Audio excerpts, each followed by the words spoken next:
Hello friends, welcome back to our channel. চলো আজ এসেছি মোটা পুকুর ধার, তোমাদের সবটাই দেখাবো।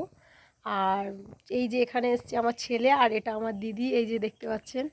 ঠিক আছে, চলো সবটাই তোমরাও যদি এখানে আসতে চাও কিন্তু হাওড়ার খুব কাছাকাছি, বাগনানে নামবেন স্টেশন থেকে, 10 মিনিট লাগবে, টোটো করে চলে আসবেন। বাটুলে ঢুকে একটা অটো বা টোটো ধরলেই চলে আসা যাবে কিন্তু এই চণ্ডী মায়ের মন্দির। আর এটা হচ্ছে মোটা পুকুর। এখন তো মানে ভাইরাল হয়ে গেছে একদম, অনেক দূর দূর থেকে আসছে, ত্রিপুরা, মুর্শিদাবাদ, অনেক অনেক মানে জেলা থেকে অন্য অন্য থেকে আসছে, দেখতেই পাচ্ছেন। আর এই যে সোজা রাস্তাটা ধরে একদম চলে আসবেন। আর আমার বাড়ি যেহেতু কাছে তাই আমি চলে এসেছি আজকে। কিন্তু আমার সঙ্গে যদি আসতে চান আমাকে কিন্তু কমেন্ট করতে পারেন, আমার সঙ্গে যোগাযোগ করতে পারেন অবশ্যই। চলো, যেহেতু দুপুর টাইমে এসেছি, দেখতে পাচ্ছেন এখন দরজা বন্ধ মা চণ্ডীর মন্দিরে। আর যদি বিকালবেলা আসি খোলে, বা দুপুরবেলার দিকে কিন্তু খোলে। আর আমরা এখানে সব সময় আসি, ঠাকুর দর্শন করে যাই, দেখতে পাচ্ছেন। আর এটা বহু পুরনো।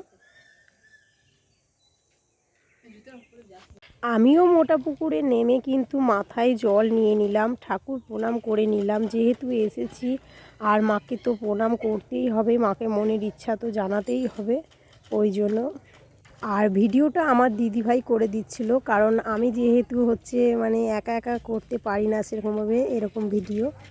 তাই এই পুকুরে স্নান করলে বন্ধুরা যারা রোগা আছে তারা নাকি মোটা হয়ে যায়। অলৌকিক অনেক কাহিনী আছে এই পুকুরের বন্ধুরা। আর খুব সুন্দর মন্দিরটা, জায়গাটা এসে খুব ভালো লাগলো আমার আজকে। অসাধারণ জায়গা, অসাধারণ একটা ব্যাপার। আজকের মতো বন্ধুরা এখানেই টাটা। ভালো লাগলে অবশ্যই লাইক, কমেন্ট এবং শেয়ার করে দিও। ফেসবুক থেকে দেখলে পেজটি ফলো করে দিও। আর যদি ইউটিউব থেকে দিয়ে চ্যানেলটি সাবস্ক্রাইব করে দেবো অবশ্যই। ধন্যবাদ। চলো।